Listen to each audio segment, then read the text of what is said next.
see you. And you, nice haircut. Thank you, mate. My girlfriend's just done these for me fresh today for you all. Fresh. Right, you're free to go, Chris.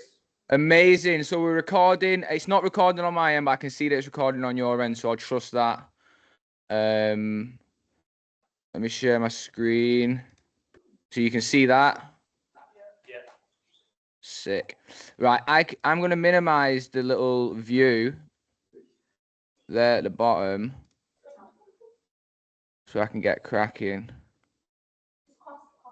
Any problems, shout me. Right, all right, cool. All good? Yeah. Yes. Sick, right, awesome.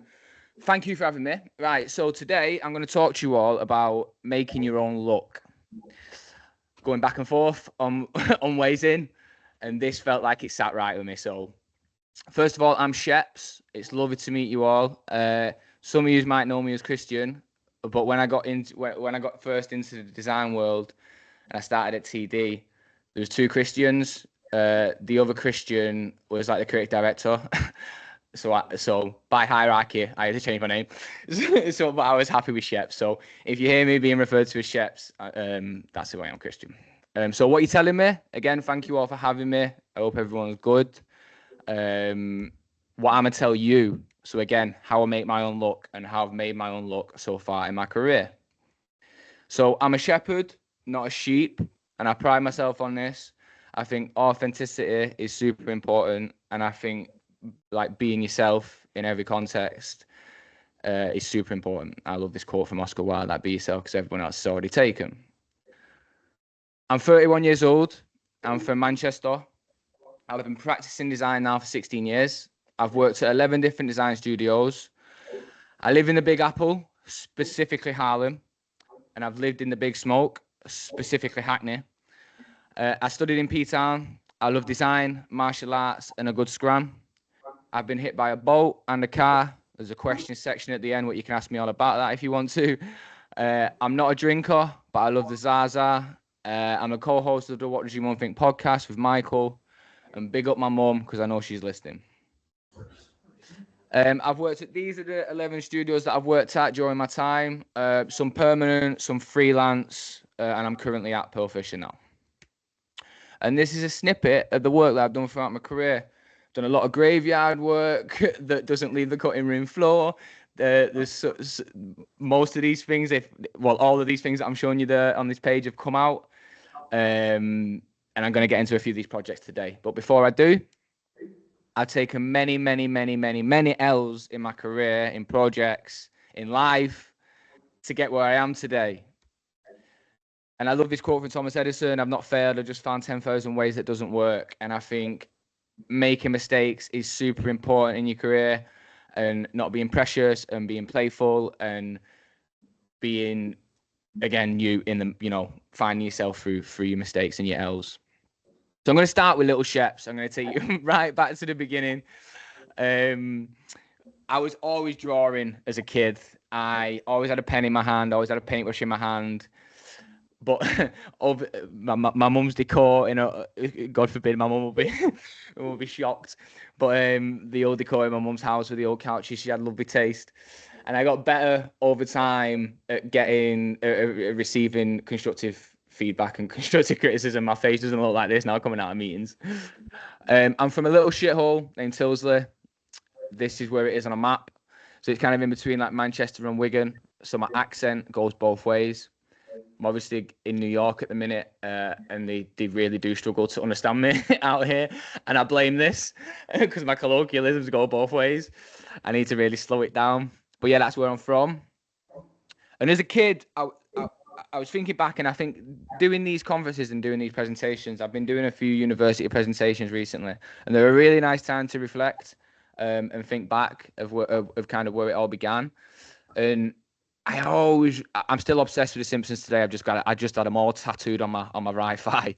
But I remember these box sets, these DVD box sets, if you can remember what they was. Makes me sound proper old saying things like that. They used to open up and they used to tessellate, and they had like die cuts in them and all these nice little kind of witty ideas and these witty observations. And I used to lie them all out in my room. I had before the DVD, I had the video sets too. And the way they always kind of did the inner bits of paper and things were always just really clever. And I didn't really understand I could do this as a career. I'm not saying I designed for The Simpsons, but that's kind of like level and wit and kind of smiles that got brought to my mind through this stuff was really interesting in reflection. This is where I went to school, and I hated it, but I loved art. My planners, my sketchbooks, my my bag, anything that I could draw on was had my name on it. And in between periods and stuff like that, people used to give me the planners to draw their name, graffiti their name in the back of the planners and stuff like that. Thinking back, I should have probably commissioned it. But my teachers noticed this, obviously. I got told off for it a few times. And I had a teacher at the time called Miss Kidd who prompted the question, have you ever heard of graphic design? And I was 15, 16 years old. Head was completely in the clouds. And I was like, oh, interesting, So you could be onto something, miss. So with that, I sat with that thought. I went to a couple of colleges, to feel what was right. But big up Miss Kidd. I think she was, looking back, she was a teacher that's seen through my my facade as a teenager, you know what I mean, so to say, and she's seen an opportunity to kind of like, give me something to kind of like pursue in my career, and she did. So big up Miss Kidd. And that kind of lent itself to me landing here at Pendleton in Salford. And I was blessed with this course too, because I didn't really realize the whole idea of things as such. But again, with that Simpsons kind of connection, like I wanted these smiles, and I would kind of look for these smiles. So I landed here, and the first thing that I got introduced to was this, and it got put up on the board big, and he was like, right, what do you, Mark, I think it was at the time, one of my tutors at Pendleton, he was like, right, what do you see? And I didn't see the arrow in between the E and the X. I'm sure all of you have seen it. You're at UCLan, so I can, we strive on these observations, right? But I just loved I felt like I was in on a joke, and I went home. This sounds really kind of like kind of cringy, but I went home to my mum and I was like, Mum, I want to recreate this feeling. I want to do this for the rest of my life. I want to kind of observe more, and give that feeling to people. So I kind of took that and was like, okay. So this is very early kind of exploration in college, like first and second year of college. I didn't really know what I was doing here. Do you know what I'm saying? Full reversal now, being there, like, and being in New York and doing things like seeing Biggie stuff like this. It's kind of mad, but typographic kind of exploration. The Metro ad. I remember the brief of the Metro one. It was like pick a headline in the Metro that morning, and we had to do an illustration for it. And I chose lino cutting. And looking at it now, do you know, it's like made the observation that the helmet kind of looks like a globe, and the troops are coming back from Iraq, and there's the thinking's there, and like the same with the kind of like typographic exploration at the top, with like the over the dead body. I don't think I think they'd be a bit simpler for us to do them now, but the thinking's kind of right, and this graffiti style illustration stuff that I was obviously obsessed with. And again, I had another good tutor there, Rory McDowell, and Dave as well, and the guys there was great. But like I always remember Rory saying this to me: "You've got something. Stop posting weed on Instagram and focus on design." I was like, all right, sound. So with that, I started looking into universities, went back and forth to a few, and I walked into UCLan, and it just felt right. The energy of the studios felt right. When I met Andy, everything just felt right. So that led me to my L's in P-Town. I turned up here on my first day. Just going to check before I keep going. Everyone's good. You can hear me all clear. Nothing, no problems. Yeah. Sweet. Awesome. So I turned up here on my first day. Gucci Mambog on, red Ralph Lauren jacket. I'll never forget it. Bounced in. Really loud. And I've spent 3 to 4 years bouncing around them studio corridors, looking something like this. But again, on my first day, I was introduced to Andrew Bainbridge, and I see Andrew Bainbridge as I study martial arts, and you never pass your master. You know, you never you never pass your sensei. And Andy Bainbridge is my sensei of design, and I wouldn't be where I am today now if it weren't for Andy. Andy taught me how to like really think and make these observations, and try and recreate that moment of the FedEx logo that I seen. So with that said, he introduced me to the Smile in the Mind book, and again, this was just filled with the same feelings when I was looking at the stuff that was what I got from that FedEx logo. Them kind of like hidden moments, them observations, the kind of shapes within shapes. It's the kind of design that I love. I just think it's really clever and really minimal, and again, just in on a joke. So I kind of immersed myself in this and became obsessed with ideas. And then Andy had a baby, and I'll never forget this. Like, you know, I was in uni one day with the gang. John walked in, and John was like, "Andy's had a baby. Let's do my cards." I can't remember if he specifically spoke to me or the gang that I was with. I took it upon myself to be like, right, yeah, I need to make him a killer card here. Do you know what I mean? And I'll never forget coming up with the idea either. I was at Hannah's, literally sat on the toilet. I came out and shouted, "Hannah, I've got it. And I'm really proud of this to this day, you know, and it was that observation of just, you know, new blood, the smaller pencils and stuff like that, and just removing the ampersand from the D&AD logo to make Dad just felt like a really kind of like nice execution. And I remember being so excited to give it you, Andy. So with that said, I think you need to look hard to find luck. And with that said, UConn's a great place to do it. So my first 2 years was based on really looking hard, not just in my Gucci man bag and my Ralph Lauren top, actually looking. And this was the first brief that I got given when I started in my first year. I think you still do it now. I hope you still do it now. This has never left me. A couple of my friends as well, Michael and that, who did this on the kind of, I'm sure a few others too. This never leaves you. And these are some I've found. These are my latest and greatest. These weren't the ones that I did back in the day, but I'm going to, start in top left. These mundane things that you see every day, but when you actually look at them, they've got so much character. And the art of like really seeing, the top left one I really love, and second one, it feels like a Transformer's head I seen in New York not too long ago. The third one in feeling like a snake with its tongue out. The fourth one is on a children's park. I was doing pull-ups on the monkey bars and noticed there was a skull in the in the bucket in the seat. The bottom left one was at my girlfriend's house in Sweden. Noticed the hook on the garden on the garden fence looked like a dog with a bone in its mouth. There's always one on the back of a plane seat. Walking through the subway system in New York, getting screamed at, and like little observations, a smiley face. I think that was maybe sat on a toilet again. There's a correlation. And another brief we got given whilst we were there was to rebrand an everyday object and make it, I think it was a higher value. So I took pencils, I took pencils, and again, they're trying to make them witty observations, from what I've seen, like Smile in the Mind and stuff like that, where you pull the pencil there. I remember playing with the pencil box and just like, observing and looking at the pencil box, looking for luck, right?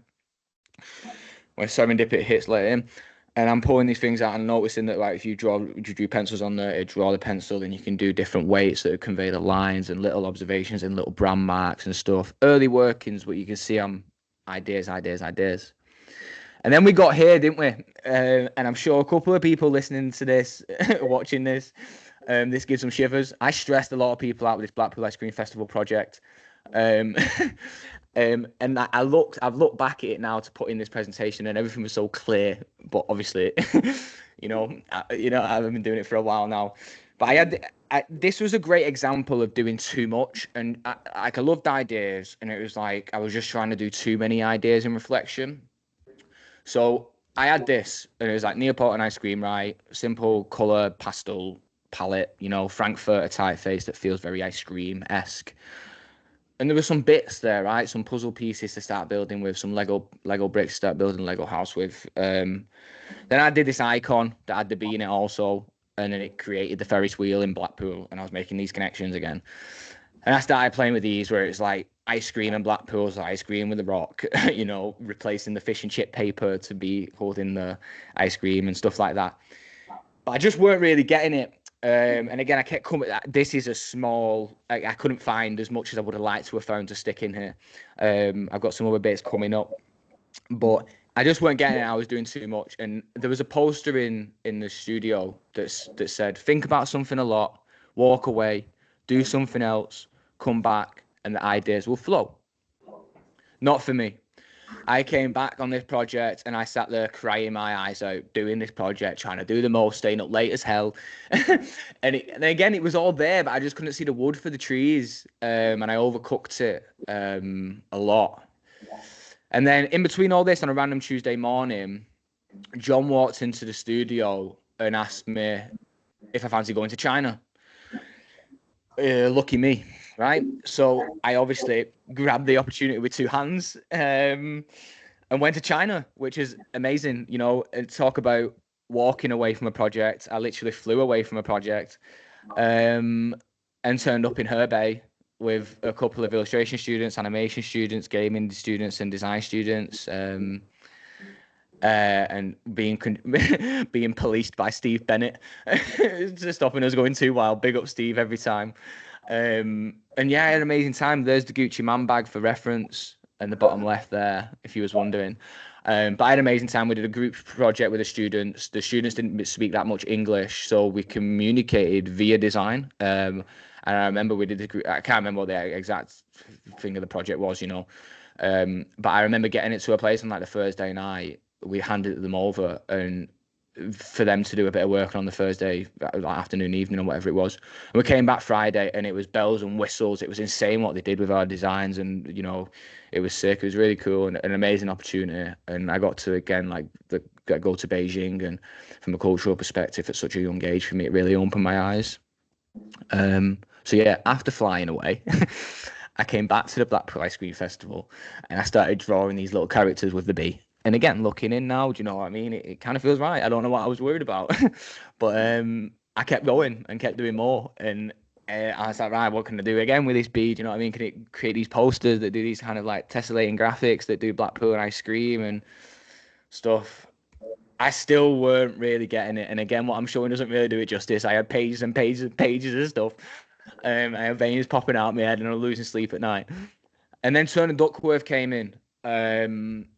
Turner Duckworth came in and they showed this, and I was blown away by it. I thought it was the most beautiful thing that I'd ever seen. And it was the FedEx logo in a different cut. You know, the negative space of the flip flops. With the Coca-Cola at the center of it, and I just thought again it was the most beautiful piece of design that I'd ever seen. It just made sense to me, and like the manipulation of the unmistakable assets to communicate something differently, the 1 + 1 = 3 thing, like putting two things together that shouldn't be together but just go together. I just think it just made so much sense to me. I know we're talking about a sugary drink that I don't necessarily consume. But that aside, this is a really, really, really beautiful piece of design, an unmistakable design at its core, with all these little smile in the mind moments, which I just love. And then they showed Burger King, right? So like Burger King was really interesting for me because it felt like it was what I was trying to do with the Blackpool Ice Cream Festival, but done right and not overcooked, so to say. You know, with the observation, you know, it's like loads of little FedEx logos in one project. I was like, sick. I was like, sick. These, you know, and like the fire in the spatula and the Christmas observations, and you know, I was just like, yeah, this is it. So I bounced over to Andy, and I was like, Andy, I want to work there. And Andy said something like, "Stop fucking, sort your portfolio out, and stop fucking about with the ice cream festival." Pardon me, Andy. So I listened. And I continued fucking about with the ice cream festival. And again, like now, in reflection, I think it came together pretty well. If I do say so myself, and I don't know what I was worried about, but again, I give these ice cream people like names, Vanilla and Laura Berry and Chocolate, and like in the world of you know. All the copy, I had ideas in. Nice to see ice off the Blackpool comedy carpet and roll up, and you know the illustrated backgrounds with the beat. ideas on ideas on ideas. You know, it keeps going. Tessellating spoons with like spade bucket and spades and bee spoons and napkin ideas, leaflets that pulled out, fucking taste cards and lickets, fucking facing hole things, tote bags. But again, this is a great example, I think, of like working really hard and sometimes getting nowhere. So it got to a point for me where the working after working really hard, I started to work smart. But you can only work smart after working hard. Do you know what I mean? You need to lose. I personally, speaking for myself, you know, other people have different ways. You know, there's more than one way to strip a cat, but my way was kind of like doing it how I shouldn't do it, and then through that, you know, through that L, so to say, like, you know, driving forward with how I kind of should approach things and taking them personal perspectives on things and driving them forward. $100, lucky me, eh? Placement, right? So then that takes me to like wanting to get to TD, and like wanting to get to London. So literally, we got ourselves together, got together our portfolios, and he sent us down there. And this section literally is about putting the L in London. I went down with these guys. I hope some of them are listening to it. I know Michael is, so big up. Again, these were like Manchester portfolio reviews. And the second one here is when we first got down there in London, and we had 48 hours. It was 5 interviews. We had a big ass portfolio. I can believe you lot probably don't even mess with A2 portfolios anymore. I can imagine it's all digital, but we had a big ass portfolio, and it was a really hot day. And I'd never been to London before, and I'm bouncing around in the tube, mashing everyone in the face in my bag and that, trying to get to all these interviews, trying to land, you know, amazing experiences. But we did it. We secured the bag, and I landed a few placements. I got TD and stuff like that for a couple of weeks. Landor after the interviews. And I ended up here in Bethnal Green, Bethnal Greaves, as me and Michael used to call it at the time, like 10 years ago, whatever it was. Michael met me at the station, big ass suitcase, and we was ready to get to it. You know, we spent a year on a lemonade budget, but lived a champagne lifestyle. You know, smoking tabs and drinking bevies and exploring it. But what I will say about this placement year, it's invaluable. And all jokes aside, like if there was an event going on that was related to design, Sheps was at it. You know, like I was there. I got where Walk couldn't. You know, I was everywhere, and not because like I felt like I had to. It's just I fucking love this. You know, it's the thing that gets me up in the morning. It stops me sleeping at night, and like it really is. I ain't just saying that. Do you know what I mean? Like I've been doing this for a while now, and I love people. I love talking to people. I love, you know, the way people's minds work, and I just delved in.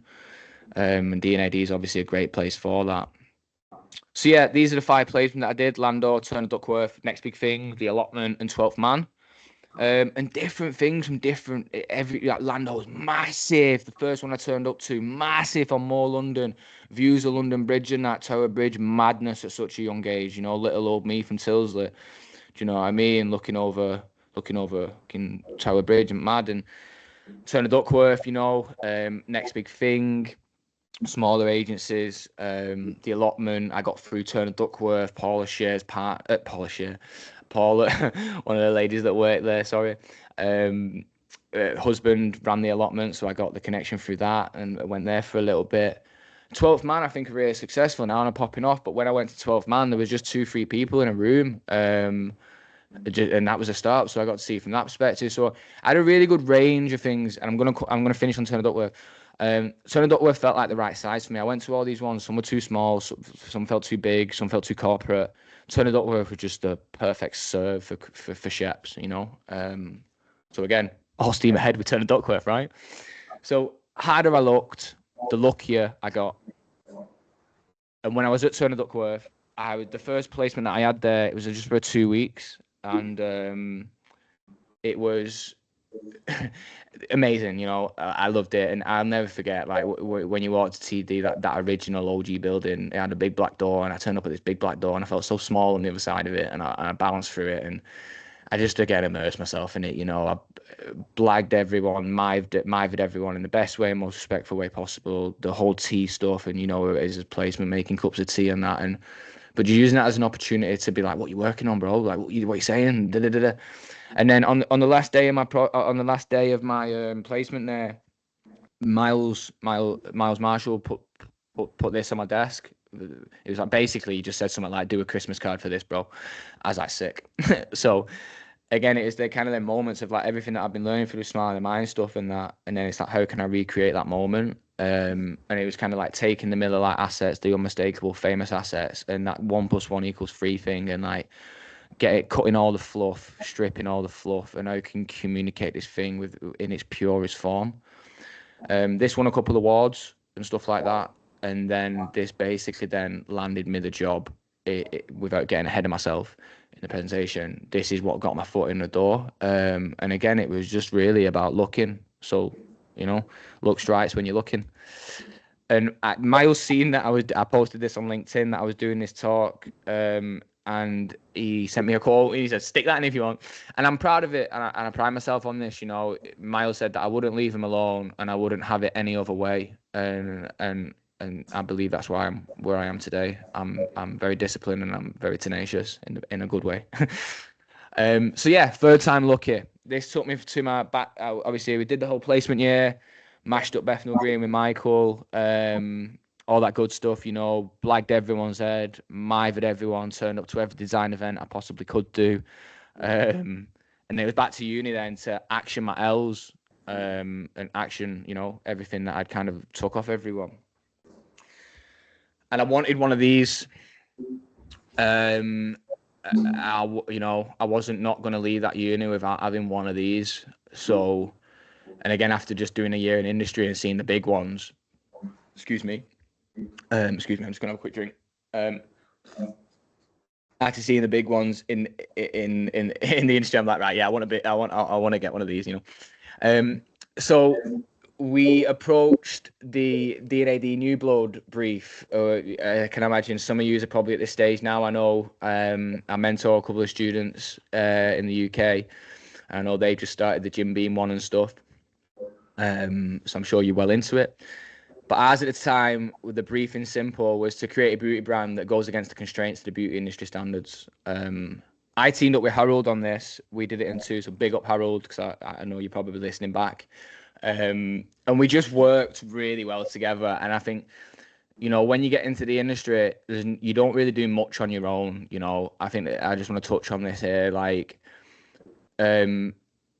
you know, you'll get a concept stage and you'll get briefed in and you'll have a couple of days where we want your thinking, you know, whatever. But after them 3 or 4 days, we put our heads together, and 2, 3, 4, 5 heads can be better than one. Not too many heads so it overcooks the broth and all that kind of stuff.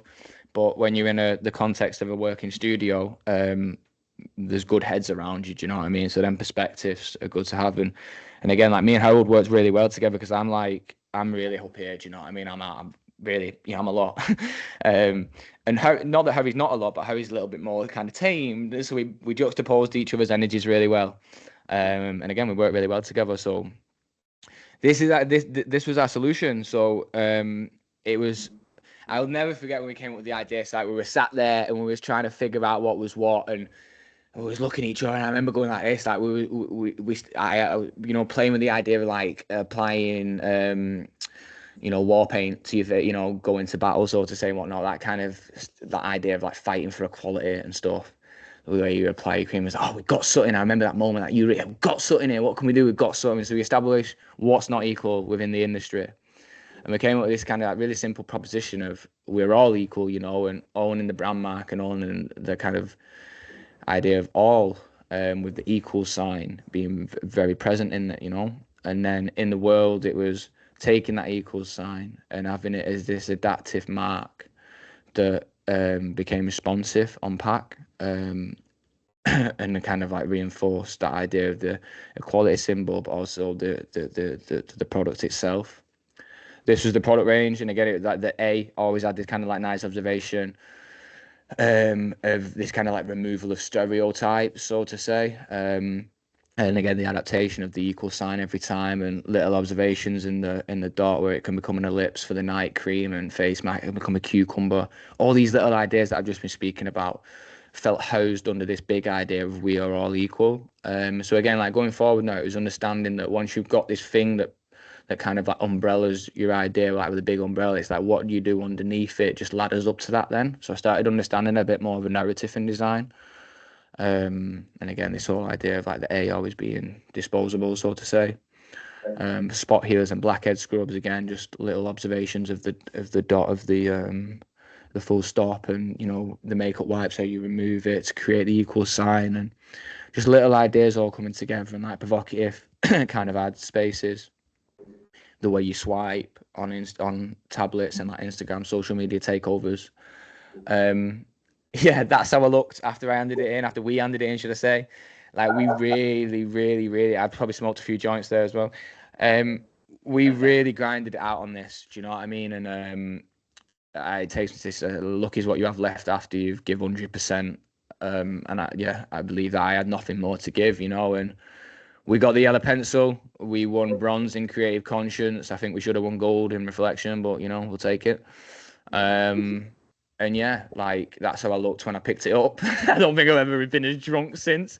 I was going through this with my girlfriend last night, and I was like, sugar, like, I think that was the last time I'd been that drunk. That's not even my pencil, that's Danny's pencil. I think he took my pencil off me. I was smashed, but I definitely, yeah. And then we did YCN as well, and this was a random one. I remember working with Pete on this. I'm sure he remembers, and it was like 18 hours, maybe 16, maybe less, maybe 12 hours before handing or something, 16 hours before handing.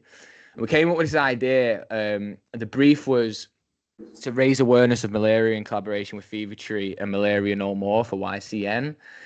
And the why was basically there's an ingredient in the tonic waters, I always butcher this word, but quinine, which has natural anti-malarial properties. So Fever Tree just asked young designers, students, whatever, to come up with some limited edition bottle designs to kind of like celebrate this and raise awareness around this. So again, I ended up working with Michael on this. Again, we had 16 hours left. And it was like, we came up with this idea of like this, let's just net a bottle. I think that was the thing that was on the table, just put bottles in nets. I was like, oh, that's sick. There's something in it. So we sat there. I was like, right, cool. If we put the mosquito on like a label outside of it, it's like, and then it bounces around like it can't get in. And then we create these kind of like culturally driven patterns. We picked African kind of places to kind of like be inspired by to give us these patterns. Obviously dialing very much like respectfully into Fever Tree's assets. But again, it's nice idea that the mosquito bounces around, it can't get into the bottle and stuff. And then in the world, it was kind of, again, like telling the story, loads of little observations in like the little leaflet book. I remember when we were coming up, it was like, Michael, we need some like brand touch points. And it must be like 6, 7 o'clock in the morning. Yeah. Michael's falling asleep. I'm chucking stuff at Michael and that way he's falling asleep. I think he still has nightmares about this project. But he was like, right, yeah, we could do this where it's like, yeah, on a bit on the coasters, it's like when you put your glass down, you're squatting a mosquito, you know, like in the starer. It could be like a mosquito swatter, and the campaign could be all about these nets and everything just be wrapped in these nets, so like these bugs can't get in, you know, these mosquitoes can't get in. And after 16 hours, we won it, you know what I mean? So I think, you know, we will take that as well, you know, stacked them up. But again, it all came from the kind of the grind and, you know, the harder we worked, obviously the luckier we got. So, and then the last projects I did in my last year, and the last projects I'm going to show you through my university journey, is Coco's, which I'm sure you're all familiar with. A place that we used to eat every week, multiple times through the week, you know, me and the gang.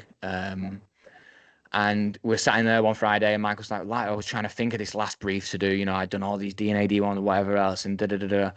But I needed something that felt like that world of like Burger King, that felt like I could umbrella this thing, get an idea, get a big idea, then get all my little observational ideas into it. And, you know, I was like, right, so I sat in there, Michael's like, just do Coco's, lad. And I was like, yeah, it's perfect, you know. So I remember interviewing eBay, the geezer who runs it and stuff, and I came up with this whole idea of like tasting the flavors of the world without leaving Preston. And when I spoke to eBay, like EB had these like mad stories, and like he'd done these like mad just had like a mad journey around like kind of South America and stuff like that, where he was like hunting for these flavors, and he brought it back to the UK, and he kind of westernized them. And I always remember him telling me that there was mushy peas in the guacamole, and things like that. And I just yeah, with all that anyway, it's like how can I kind of capture that in a fun way, kind of capturing EB's journey around looking for flavor. So this is what it looks like. Well, looked like. I don't even know what it looks like today. I know EB took a bit. I presented this to EB a couple of times, and he took a bit of this. That's another conversation in itself. But this is how it looked when we used to go there. So I came up with this proposition, and again, it was like this whole idea of like leaving, like, you know, tasting the world about leaving Preston. That's kind of like my big idea, my big way in at the time. So like with the logo, I tried to not work it too hard. I just drew this loads of time on like wood. So I had like, there was like 50 versions of this or something that I scanned in, again doing too much, right? But there was no two logos were the same, and these little apostrophes that felt like chilies and stuff like that, and this kind of like South American kind of like Latin inspired kind of like color palette, and this simple strap line of like discovering the flavor, which kind of like distilled down became the big idea, right? So it's kind of like EB's journey of like discovering the flavor. And I worked with my friend Abigail Bell, who's an illustrator, designer. I remember got on a train to London. I sat in a room with her literally all weekend, ordering pizza and just chucking ideas at her. Right, I want him doing this. I want him being wrapped up with a. I speak a bit of Spanish now, right? And this gets me to this day, like being got wrapped up with El Gato actually means the cat in Mexico. But anyway, we'll push past that. Got wrapped up with El Gato in Mexico. It was all about capturing these little kind of like mad experiences that EB had. So he tangled with a hot date in Argentina, and you know what I mean, on the search for these flavors, which became really fun. Like carried this idea, and again, so like the menu became a map. You know, you travel around the menu, and I wanted to make sure you turn the menu and you really kind of like looked at the menus like looking at maps with like bit on the side, so you have to turn it around, and little you know observations and nice little things in there. You know what I mean? All my little ideas and stuff like making me hungry, and you know just you know don't stop. And then like the loyalty card was like a menu, like a passport, you know. And again, I presented this to EB a couple of times. EB and his mother actually, and his mother, they used to have this big. I don't know if he still have it. They used to have this big Bob Marley mural printed upstairs, and his mother just loved this big Bob Marley pure mural. And I was like, it's not on your brand. It's not on your brand. We can make it work though. But she weren't having it. But I was saying like, you know, student consumer attainment here, like if you keep these students sweet from year 1 to year potentially 4, you know, for year 4, 3, 4 years, whatever it is, like you've got some good business there. Do you know what I mean? So keep them sweet and like do these like loyalty cards where they come in and they take 5 trips and you get a plate on you and stuff like that. So like thinking it with more business incentive too, and like stuff like this was kind of given to me in a weird way. You know what I mean? The sauce itself had tiger chilies in it. I mean, it designs itself right. You just need to look to find it. Look to find your look, right? Where the observation of the orange and the tiger strips with added bite. And again, like Coco's takeouts of making it snappy. So when the consumer's putting the hand in, like EB would have been, it's like these little clippers that feel like alligator's teeth. And felt like I could house all my little ideas on this idea, and it wasn't too much on this project. It felt like it just started working. It felt like reminiscent of Burger King again, you know. So I was repping myself, ready to hit up Turner Duckworth, like TD, I've got to do, you know. But it came together really well, and I still really like this project. And like I said, I would have loved to have seen it implemented in the right way, but that's another conversation. Big up these guys. This was the gang that I did it with. Not everyone. There's a couple others on there. Couple stragglers from advertising. Danny up top and that. But this was the majority of the team. And what I will say about this is when I turned up with my Gucci man bag on and that, I was so in a place of like just wanting to speak to other people, I guess, with like Gucci man bags on and like same trainers as me and that. And then we went on placement and came back after placement, and regardless of what trainers you had on or what your interest was, we had this common denominator, which was design. And I've got some friends on this page here specifically that I'll have for life, you know what I mean, through this. And yeah, it's, you know, design really opened doors for me, and made me think things differently. And then I got the call from TD, Moira Riddle. Big up Moira. I love Moira. She was my work mother. She was amazing. And She doesn't work at TD anymore, but I got the phone call off. I think she emailed me first. I was like, "Can you call me?" She called me. I was sat in the studio. On my own. I think fucking about with the Blackpool Ice Cream Festival, uh, and I got the phone call, and she offered me the job and that whatever. And I was like, right, I think I stopped working on the Blackpool Ice Cream Festival. And I think luck is what happens when preparation meets opportunity. If you're into stoicism. And this is a quote from Seneca, and I think that kind of puts all that into a nutshell. What I've just been speaking about, and I guess I played my cards right, So then I went and ducked things up for a couple of years at one of the best design agencies in the world, if I do say so myself. This is the original Turner Duckworth. This is Voicey House in Chiswick. This is where it actually all started. None of this Carnaby Street malarkey where they are now in all these fancy studios and that. Bruce and David Turner set up on a desk in this building downstairs, and this is where the magic started, and this is where it happened. And if you don't know the story, David Turner went over to San Francisco. I think he might have been on a business trip or something like that, but I'm paraphrasing it. But he met the love of his life, rang up Bruce, and was like, "Bruce, I'm staying here." And they was like, right, well, looks like we've got to make it work, innit? So then all of a sudden they opened up a 24-hour design studio and took over the game. So big inspirations to me. And yeah, I'm really proud that I've worked at this place. And big up Paul Cafferel, who did this print. This print was done in 2016 when I just started there.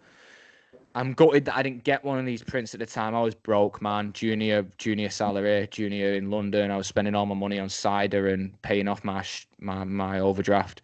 I wish I'd have got one of these prints because I absolutely love it. But yeah, big up TD. That's where it started. And throughout them 5.5 years, nearly 6 years, I stuck dildos to my head. I inflated inflatable jackets when I shouldn't have at summer parties. And around being a nugget. I did a bit of work. So I'm going to take you through 4 projects that I did there really quickly. D&AD, Jim Beam, Green and Blacks, and James Bond. And there's kind of reason to why I'm showing you these 4 projects. And as I go through these projects, again, what I mentioned before, it's never just one person who works on these projects. There's multiple people. So big up all the people who I worked on these projects with. I'm not going to start running out names. I'm going through it. I'm going to talk about each project holistically. But yeah, there was a team that works on all these projects. So big up all them people. First one being was D&AD. So in short, this is good for everyone, actually. When you get briefed in on a project, you'll get documents sometimes, some strategy that are 50 pages long. You'll get client brief, you'll get all this stuff. Don't start working until you've got that brief down to a sentence and you understand that brief in a sentence. Because if you're not clear on that, then you're not clear on the brief. And then what you do is not going to answer the brief. I don't start working until I've got my brief down to a sentence. I get rid of all of the fluff, all the stuff, all the big words and stuff. We work in visual communication where we simplify things and things get made complex verbally. It doesn't make sense to me. So tell me in layman's terms what we're doing here and I'll do it. So with that said, it was to bring to life D&AD's new home, really simply.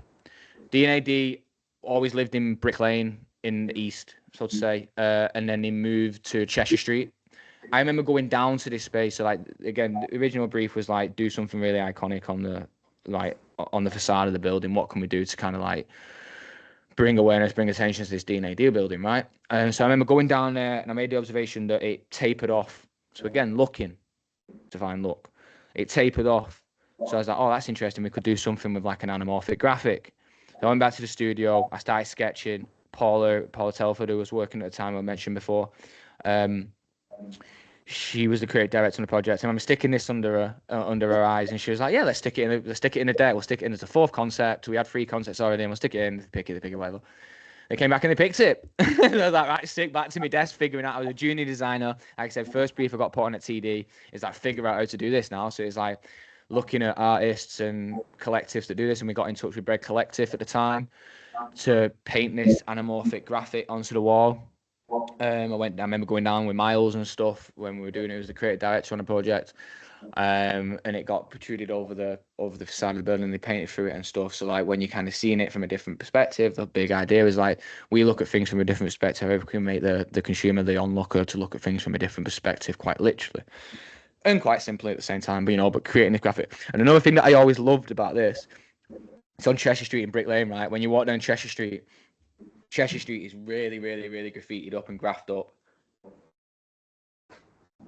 This never really got graphed up. I've not been down there for a while, and I can imagine it needs a fresh lick of paint these days. But yeah, it always kind of got respected, which I always felt was quite nice. And again, we echoed this through the interiors. Then as you went down to the building, like what other elements can we kind of play with to kind of create and like further kind of carry this narrative for this anamorphic graphic to depict signage. And then throughout, like making these little observations again, like my FedEx logo and all that kind of stuff that I liked, is kind of like how can I get, taking the pencil as a narrative. Again, these little observations of the pencil top for toilet signs, and the actual shape and the architecture of the sign itself was inspired obviously by the hexagonal of the pencil. And they had like meeting rooms, what we named from previous presidents, and stuff like that. Again, carrying that anamorphic graphic through. Further like the shower observations and stuff, and again like doing the wood pencil this time on the meeting rooms. And then again, that my little observations of these two things that shouldn't necessarily go together, but can go together quite effortlessly to communicate something different. And again, these are observations that I really love. So I was proud to get this one in there. And again, like immersive, I get obviously most events that went on at D&AD when I was in London, I was there at. So I get to really kind of like experience this bit of design in person every time. And the nice thing was I just played with like Blackpool Screen Festival and like logos and branding and packaging and Well, this felt like it was creating more of an experience and understanding the where to inject them ideas. I remember showing Bruce Duckworth this, right? And I had so many little ideas. I had people hanging off doors and everything was just too much, you know what I mean? And it was really understanding like a balance with design and how to implement the right ideas at the right time. The next project I'm going to quickly take you through is Jim Beam. So simply in a sentence, it was to bring back the spirit of the porch. Over time, Jim Beam has really lost its ways. It just wanted to be like its competitors. It wanted to be like Jack Daniels. It was going more and more black. It's just lost its confidence over the years. It feels like a dusty granddad brand. The homestead in the background felt dead and had no life to it. The Jim Beam logo itself felt sharp on its touch and not smooth to drink. The embellishments felt like fluff. The rosette itself felt dated in the center of it. So like, this was a big project. You know what I mean? I focused specifically on the bottle on this for about a year with the team. Do you know what I mean? And another part of the team got the brand world. We coherently worked together, and like bits I did on pack inspired the world, and bits of it was in the world inspired the pack. But what happened from them two different work streams is allowing these two communication points really to have its own life but be still connected. Do you know, there's only so much a bottle can do. A world is a lot more expressive. Do you know what I mean? You can have more kind of freedom and more play in a world, so to say. But so then the whole kind of like re-proposition of it and the redesign of it was to go back to its original roots, you know, these kind of like pre-prohibition labels and stuff where they kind of like lost the kind of beautifulness from over the time. And again, all these kind of like old school embellishments that I love. A project where you can look, I'm working on a project now at Pearlfisher where you can dive back into an archive to dust some stuff and make it rationalized for today and find all these like beautiful kind of like weird like idiosyncrasies that come from these like old designs. I think are really nice. It's kind of like bringing that back forward and like softening the Jim Beam word mark so it feels more approachable. It feels more of a big Kentucky warmth, welcome, you know. It's like that arch feels like you're being welcomed walking into Jim Beam, you know, and underneath it bringing life to that homestead, birds in there, and that you can imagine Jim Beam himself rocking on a rocking chair in the homestead, you know what I mean, doing his thing, drinking a beam. And then there's that the rosette gets beamed forward, you know what I mean, gets blasted to the front of the bottle, like really sunlit, you know, had life to it.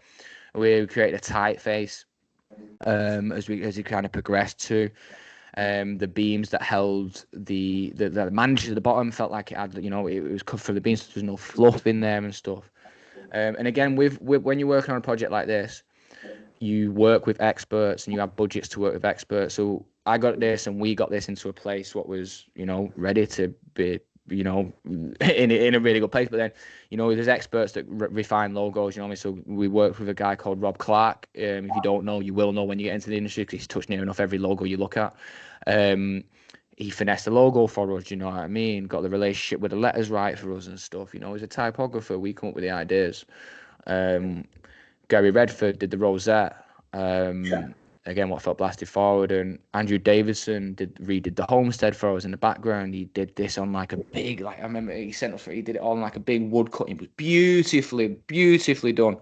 You know, how he wood cut it on, how he captured the light in the distillery and stuff like that. Like if you ever get a chance to hold this bottle in your hand and run your hand over it, like it was so tactile to the touch. And there's sometimes reservations around having white labels and stuff, but you know what I mean? Like this is a brand that should be shared, should be passed around the table, should have dirty hands on it. You know, it should be celebrated. It's not made for the few; it's made for the many. You know, so it was all about shared experiences.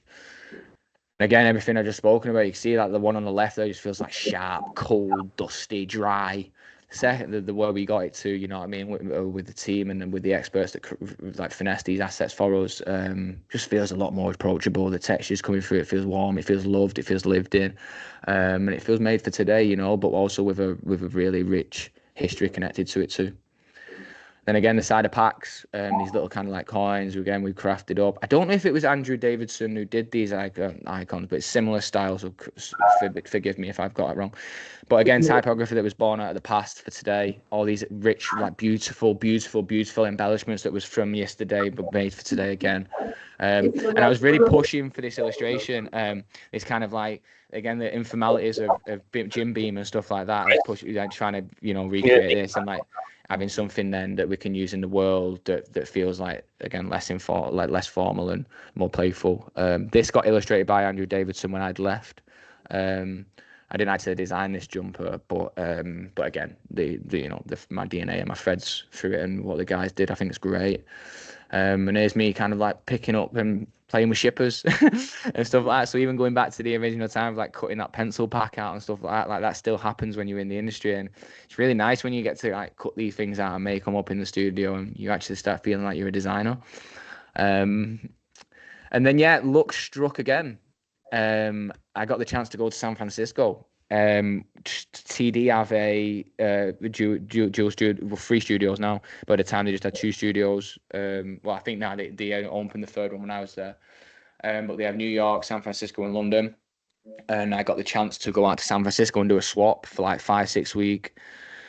The beautiful thing about this is you get dropped into a country, a place, whatever, with like loads of friends. So it was sick, you know. Like I didn't get, you know, it was amazing, and seeing design again from a different cultural perspective, but for the same company was interesting. We worked the same but different. We did the same things but differently. And again, I was young, and it opened my eyes, and I had an amazing time here. So, and I went back. And I will, to finish on that, if you ever get a chance to work, I think seeing the world with work is a really beautiful way to see the world, because you get to experience things a little bit more firsthand.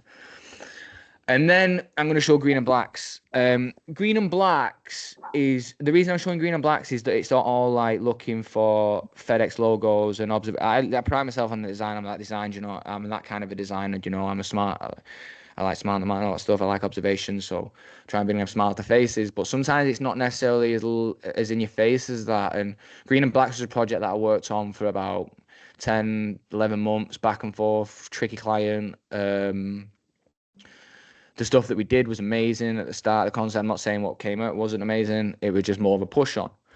So again, it was like, if I could show you the concept presentation that we showed at the time, you know, I would.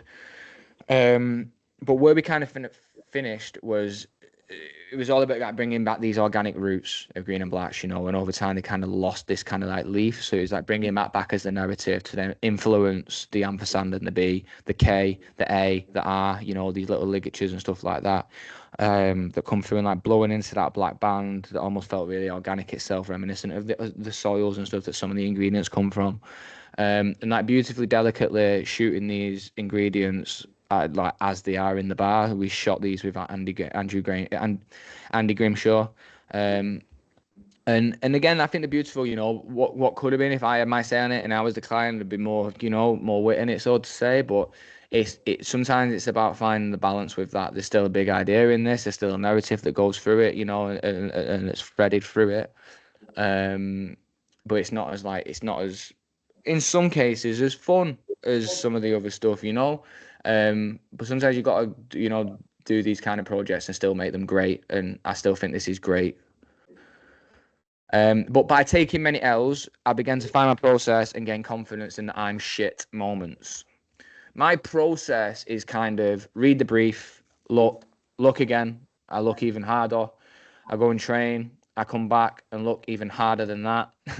I reread the brief. I hate everything. I think about other careers. I probably smoke a joint.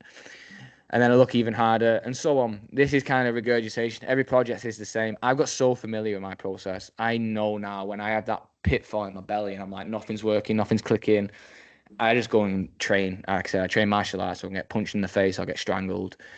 And I come back with fresh perspectives and everything just seems clearer. So like that poster in uni was back in the day. I know I flew away to China, but I think really pulling yourself away from the project and doing an activity that really stops you thinking about it really helps.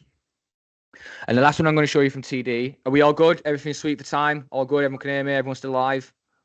Yeah. Sick. I'm going to keep driving. The next one is James Bond and Royal Mail. So captured a bit of Bond in everyone. So this was an amazing brief. This got put on my table. I sat there one Monday morning. Kristian, you're working on James Bond. Sick. I used to watch all these films with my grandma back in the day. So that amazing. What's the brief? So the brief was to these 6 stamps was created ahead of the latest Bond film. That's not was a while ago now, Jesus. But the latest Bond film, and they wanted these stamps to be packaged in a espionage-esque way. What's the kind of little quirk we can get in there to celebrate Bond? So the way he presented it was like we came up obviously loads of ideas, but the way I thought about it at the time is like trying to capture that unmistakable thread through all 6 Bond films. I remember ringing my grandma and being like, "No, I didn't," and we're talking about rotating number plates and alligators, stepping stones, and you know what I mean, injector bloody car seats and all that kind of fun stuff, which is right. But I wanted to capture the unmistakable and the thing that's present in every Bond film. That even if you're not necessarily a Bond fan, you could kind of understand it. So the opening of the envelope was looking down that kind of gun barrel of the opening scene and a play on words of on Her Majesty's Secret Service. And when you pulled this out, it just recreated that unmistakable opening scene of each of the Bond films. So it kind of created an experience for the viewer. And then when you open this up today with the stamps, we didn't design the stamps. But like I was saying, like we could have like UV pens, you know what I mean? UV pens, and it's like gadgets, and you know what I mean? You UV this pen up, and you have like again play on words like for your eyes only, and these little kind of like cancellation stamps and stuff. That kind of could sit as little targets and things, just real fun bits, and tearing this up into kind of like a dossier style kind of price point. It was like that was a lower tier. This is a higher tier price point where again like mission statements for my grandma and stuff like that, what she'd love, and then you can put it all together in a in a bag that when you're walking down the street, if my grandma especially had picked this up and had a Walter PPK walking down the street. Holding the gun. It's again fun little observations.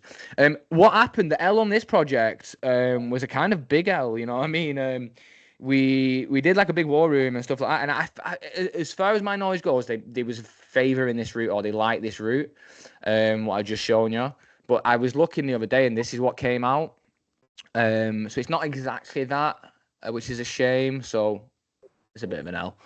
But we'll take it. And I'm going to finish on the Turner Duckworth bit saying iron sharpens iron. You're only as good as the people you surround yourself with. If someone's better than you, that's a good thing. Latch onto that. And then I went and spent a year in a B&B. So I didn't want to leave TD as such. I loved it there. I really did. Really, really did. I left my finger scratch marks as I dragged myself out of there. But in my perspective, I don't think I can become the best designer I want to be by just seeing the same 4 walls. So I I'd always kind of flirted with the idea of going to B&B. They worked on smaller brands. I'd always loved this pip and nut job. Always loved that observation. I just thought it was really sweet. And obviously, you know, B&B was the agency. In smaller brands, I was sat in a lot of rooms, like big marketing budgets and stuff like that. Let's flip it on its head, go and work in rooms where it's like founders and smaller budgets, small timings and stuff like that. So smaller brands, fresh perspectives, fresh challenges, East London studio, and it was close to jiu-jitsu. Let's fucking go. So I'm going to show you through 3 quick projects that I did there. Piccolo, Humans Being, and an Xmas card that I did there.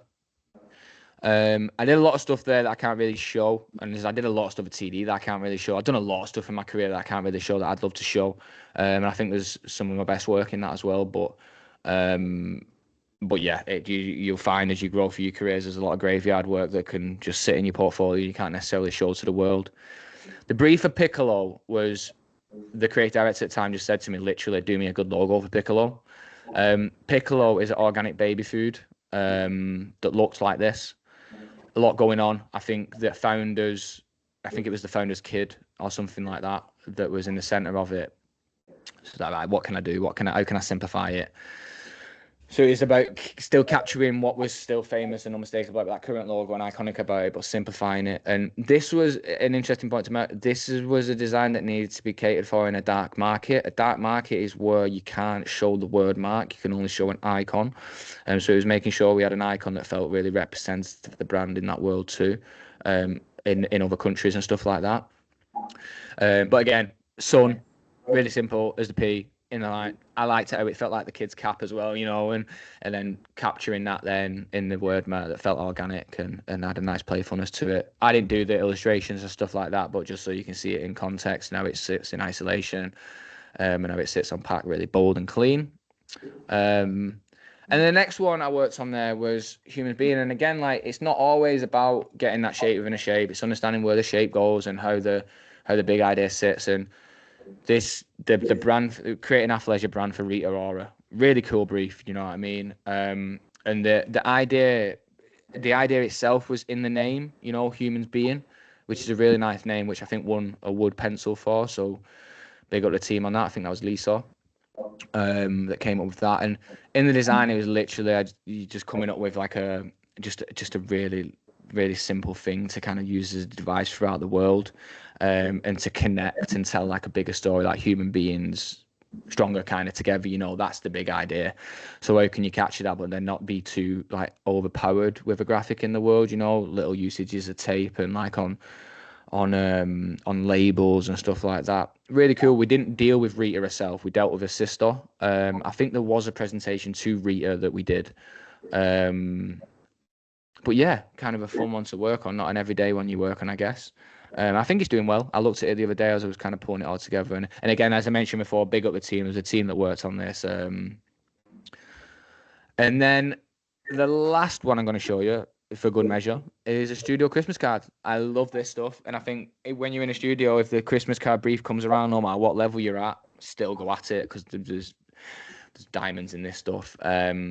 And it was this that we just got back together after COVID, and it was just about like celebrating that idea of togetherness. It was an animation and that, but I couldn't find it to drop in here. But again, just nice little sweet observations. Nothing too crazy. But yeah, it was time to roll another dice. I was at B&B for about 11 months, 12 months, and it just wasn't for me. Being completely honest, it just wasn't the right fit for me. So I, again, rolled another dice and I went freelance. So freelance is a great opportunity to be back on my placement kind of world and be like, okay, you know, I'm on this circuit now. I've got a little bit more, more to give than I was on the placement, but I can still be that fly on the wall kind of idea, you know, like kind of wander around and see what's good. So again, it was my chance to re-explore the field. I got the chance to work at Williams-Marie M&I, JKR, Pearlfisher, and Studio Minerva, which again, all great agencies to kind of like get experience at. Like Daniela, who runs Studio Minerva, was ex-JKR, and I started like understanding the threads through it and stuff. I started looking into design agencies that kind of like almost like the alumni from different agencies and stuff, and seeing the threads. I'm going to take you through 2 projects because I understand I've showed you a lot now. We're coming to an end. I won't keep you all for much longer, but thank you all for listening to me for so long. I'm going to show you Hoots and CandyCon. I was going to show you a third one, but I signed NDAs for it and that, and I just can't. I don't really want to get into trouble at such a early start of my career, you know what I mean? But the first one I'm going to show you through is Hoots. So Hoots was to create a cannabis pre-roll brand that has the potential to become the category leader in the ready-to-smoke sector in NYC. And big up Anas, because Anas did this animation for me. So big up Anas every time. Big love, bro. This idea for this project, I never even spoke through this project before. This idea came from I was at a Paula Scher event in London. It was a typographic circle event. And she was presenting the Public Theatre, obviously in New York. Sorry if you can hear that. Oh, I'm beeping. She was showing through the Public Theatre in New York, and she was showing it every year. She did it, and it was like a very exploratory of like typography at the start of every one of them. And I was like, sick. Like, there's something in just playing with type, and what can I do with type? So I went home that night. I rolled a joint. I was smoking a joint, and I just started like drawing these letters and like putting spliffs into letters and stuff and joints into letters and that. And I got to the H, and the H seemed interesting to me. And I was like, oh, sick. Kind of interesting, H. And then I turned it on its side, and it looked like stoner eyes. I was like, oh, there's something in it. And I made a connection with, like, we call it a zoot in the UK. Is there something like owl's eyes and hoots and stuff? And it just felt like something in it. So I started playing, and I came up with this. And the reason being, right, weed is a really it's a really interesting market. Like, when you look at it, it's open for grabs. There's not really a category leader as such for weed yet. When you think of beer, semiotically, you can create it. I can send you away and be like, I could brief every one of you in the studio now, brief you away, go and design me a beer.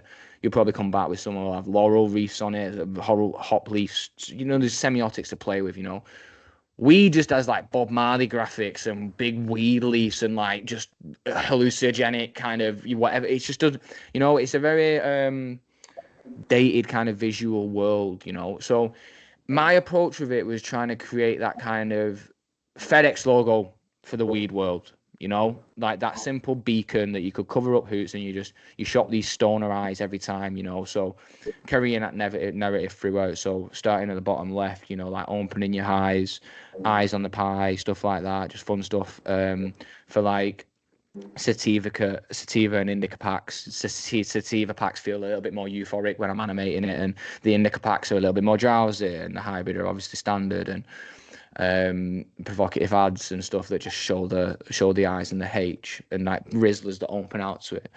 Like a really fun world, and I put it out there as a real project to try and make a real project. So I'm still in conversations, still having conversations with people trying to make this pop off, but the work you do is the work that you will do. So if you want to work on football, do a football project. If you want to work on Burger King, do Coco's. If you want to work on weed, do something with weed, You're going to get humans being put on your desk. You're going to get green and blacks put on your desk. You still have fun with them projects, still amazing projects, but they might not necessarily like serve your soul.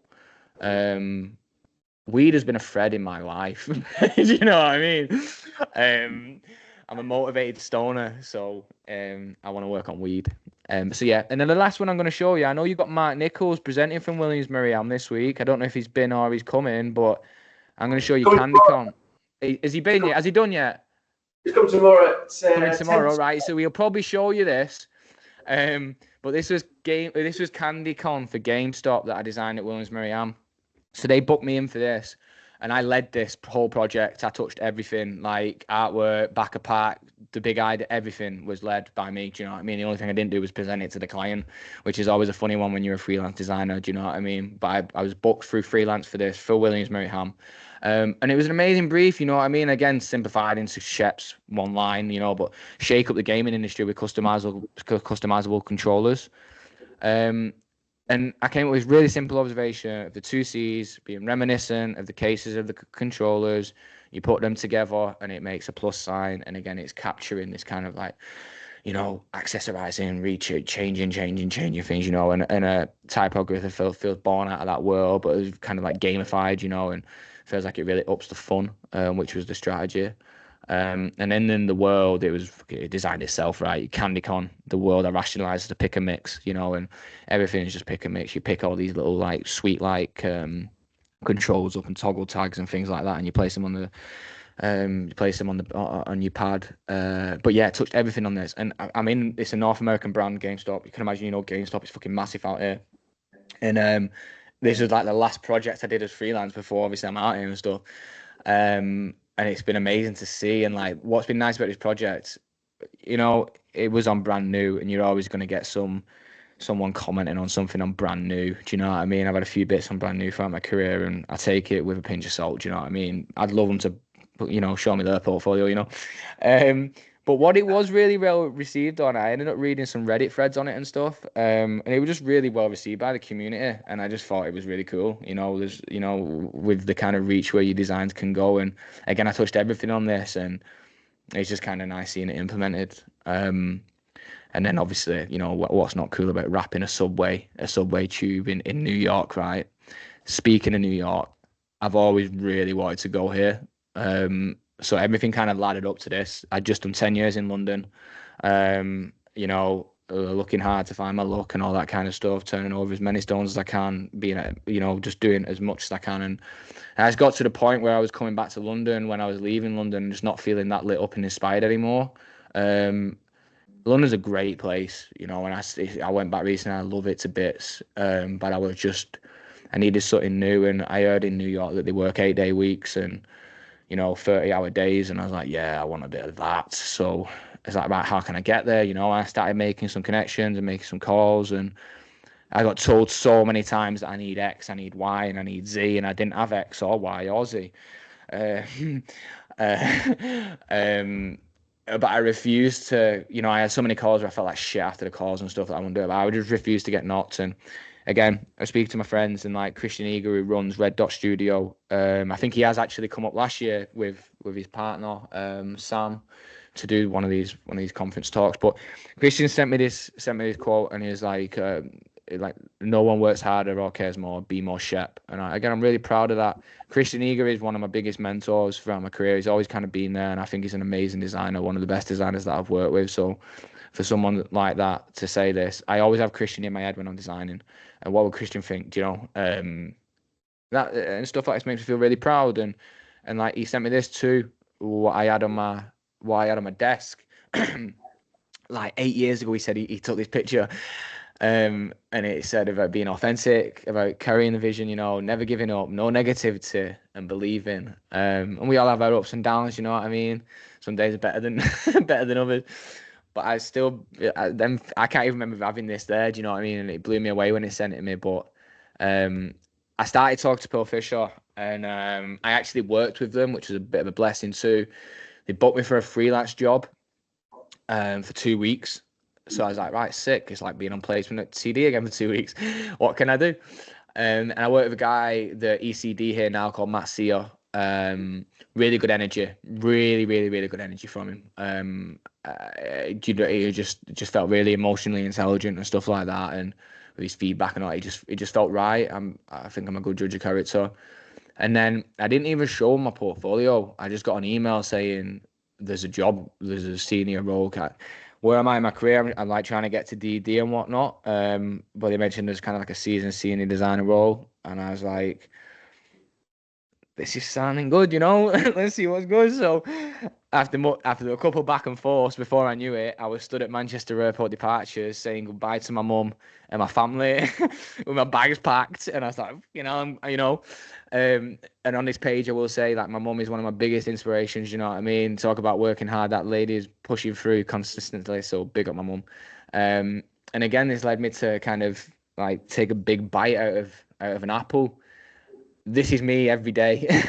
I live my best life in New York. I feel like I'm being drowned daily. I feel like I'm in the middle of an ocean. I can't see the shore, and I've got 20 kilogram kettlebells on each foot dragging me under. and I love it. It's great. The growth that I'm going through here, not even just through design, through myself, the things I'm learning about myself on the bad days, not necessarily the good days. It's it's invaluable. I'm really getting to know myself. I'm 31 years old, and I feel like I've just started again, which is amazing. Again, working at Pearlfisher, working towards design director. It's a really exciting time to be at Pearlfisher. Watch this space in the next couple of months. Things are gonna change, and I think we're gonna take over this industry. Start sending your portfolios over. And I work with some really good people there. This is Drew, who's also ex-Turner Duckworth, who I knew through this. So again, through Matt Sear and Drew, was kind of like knowing that coming to Pearlfisher in New York, I was working with these good people. So yeah, with that said, I'm working on some cool stuff with some cool people, but I'm still waiting for my lucky break. Imagine if it all goes well. I'm going to leave you with this. These are my L's. Like I said, I've been doing this for how long I've been doing it for. Take it as you please. And when you're my age, you'll probably have your own. But my L's is get outside. By getting outside, that'll help you outsee your peers. But never outwork your peers, only outwork yourself. Work out until it works out. And if it doesn't work out anyway. Be the dumbest in the room. I repeat, be the dumbest in the room. That'll make you the smartest in the room. Be unapologetically you at all times. Find your state of play. Take the punch and hit back harder. Look slowly and take more L's. Thank you very much for listening to me. Good luck.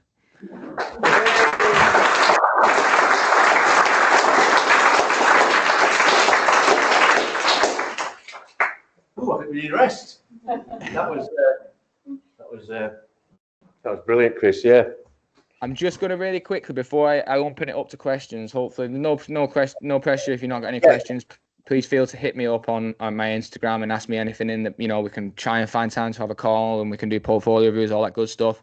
But I just want to plug really quickly, if you want to hear me talk more, you might be all done now after hearing me talk. But if you want to hear me talk anymore, I run a podcast with my friend Michael, very good friend, and obviously was on the course with us, called What Does Your Mum Think? And it's a creative podcast where we speak to all people creative doing cool stuff, and it's a way that we can continue being in the events happening everywhere and stuff, but asking the questions we want to ask. So please like, share, subscribe, share it, listen to it, all that good stuff. And yeah, I'm going to come off here so I can see your faces.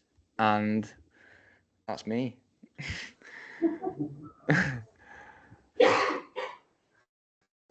I think you've dumbstruck them with your energy. Like I said, there's no pressure, there's no worries if there's no questions or anything like that. But like I said, hit me up if necessary. And I hope there's a little bit of inspiration in there for you. Is there any questions? What's the weather like there? What's the weather like? Cold? Yeah, it's frabs. It's snowing every other day. It's mad. It's something to get used to. Do you know what I mean? January, February is pretty cold out here. But then obviously it flips, and then summer's just too warm here. The best kind of time here so far is fall, autumn kind of time, fall. It's beautiful, obviously, when all the leaves start dropping and that. But yeah, man. Yeah. Hit me, bro.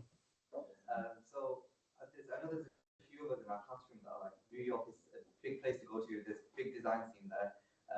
Obviously, you moved there a bit later on in your career towards a more senior end. What are your thoughts on like the junior designer scene in New York? Is there a place for that at the moment? It's a good question. A great question, actually. The hard thing about getting over to any country, well, it was New York specifically, I can't really speak for other countries as such, but the hard thing about New York is it's justifying why you're a better candidate for the job than an American citizen. And the UK do it better, you know what I'm saying? If I do say so myself. So it's like, but you know, I think it can be done, but it'd just be building up a case to why they'd employ you fresh out of uni next to someone fresh out of uni over age. You know, I had to pull together like CVs with like all my awards on them and stuff and things like that to kind of really build why I'm well, I am, I guess, good at what I'm doing or whatever, whatever, whatever the thing is. But great question. I definitely can shoot your shot. Don't let that, what junior to senior, whatever you are, if you want to do it, do it. Placement. Well, that means work. Placement in New York coming out on transfer? Yeah. Is that easier? Well, I don't know how that would work with the Pearlfisher thing. We have a London studio in it, so I know there's some correlation with that. So I don't know if you could come out on the Esther, and stuff like that and whatever. And I don't know the logistics about it, but we have actually just had a placement come out here from the UK over Christmas. So it is possible. From Pearlfisher. Yeah, it was a Pearlfisher thing, yeah, but again, you'd have to speak to the higher ups and the logistic people, but again, shoot your shots, like do never, if you really want to do something, do it, yeah. I'd have thought coming through through a company would be easier, wouldn't it? It'd have to be done that way, I would have thought. Yeah, I mean again, if they're not going to accept junior designers and it's going to be shit hard to get in, then to actually be a placement, it's going to be even worse, isn't it? Yeah, I know what you're saying. I mean, I do think it's better going later in your career, but if you got to an agency like Pearlfisher, Turner Duckworth, JKR, many other these studios that are globally kind of like run, they'll always, like Design Bridge, all them ones, there'll always be an opportunity to kind of go out there at whatever stage in your career. It's just more so if you want to make the move and stuff. So I think if you really wanted to do it, a good way in is to just get your foot in the door in an agency that opens up them opportunities for you. Yeah. You know what I'm saying? Go for an agency that's global and has an office in New York. Yeah, if you fancy it, and if you do it, I'll take you for a slice of pizza. Pizza's on me. The pizza's great here. It's worth coming just for that. Good question. Thank you. Maybe ask at the end of the thing. Buy a bus or a car. Did you get hit by a car, a bus, a boat? What was it? I did, like when I was a kid, I was on a bike, the car one. My mum told me to not go around the block one more time, and me doing the most like I always do, just doing a bit extra. I went round one more time, and that one more time, I fucking got hit by a car, knocked me clean off my bike. And the boat one was a mad one. Like I was on the beach again, and my mum told me to probably not stay wherever I was staying or whatever, but I didn't. And I ran down the beach and I was running across the sand and I'd not seen it. And like 5 or 6 people were pushing this big boat in, and this big like speedboat. And it kind of hit me and I got trapped under it. And actually nearly died, to be honest. A bit of a mad thing, really. And I got, some lady, I can't remember, but like some lady came under and got me. And my mum seen me and they just carried me onto the beach, and my mum just started screaming, he's dead, he's dead, he's dead. And they said they just dropped me on the sand and they started doing all that shit. And then I came back. So I'm here to tell the story. Still here. But I'm drowning still. I'm still drowning though. You know what I'm saying? Daily. Great question. Any more? Are you going back to work? I'm good. You know what? I've booked the day off to sit in my fruits of my labor today. Like doing this today was a really big thing for me. I always remember the people that came in doing the ones that I was on the receipt that you are now. So I'm really grateful for you all being sat in the room listening to me. I never forget the way like the Turner Duckworth lot, and when they came in, the way they made me feel. So hopefully I've made you feel a little something today. And when you get really successful in your career, you can chuck me a bone. You know what I'm saying? Or come and work for me. You know what I'm saying? That'd be even better. Okay, I'll tell you what, we're going to sign off now because I think our side. And if anybody has got any questions, then they can send them over to you. Yeah, man. Shepherd Design on my Instagram, and what does your mum think? WDYMNT _official if you want to hit up the podcast. But yeah, man, shout me. I'm about. Thank you very much, Kristian. That was everything that I thought it would be and more. Oh, man. Thank you. I appreciate you. Thank you all very much. Andy, with the recording, are you just going to stick this recording up, yeah? what we're going to do with it, Ted? Are we allowed to? Because we'll put it on something. Yeah, you're good. I went through everything last night, and I made sure that there's nothing in there that shouldn't be allowed to be shown. So we should be all good. We want to share that definitely with as many people as we can. Yeah, amazing. And when it's out there, I'll chuck it out there and that as well. Do you know what I mean and whatnot? And yeah, sick. Cheers. Thank you very much, Kristian. Thank you. Appreciate you all. Lots of love. Bye. See you. Bye. Appreciate it. Bye. Bye. Cheers.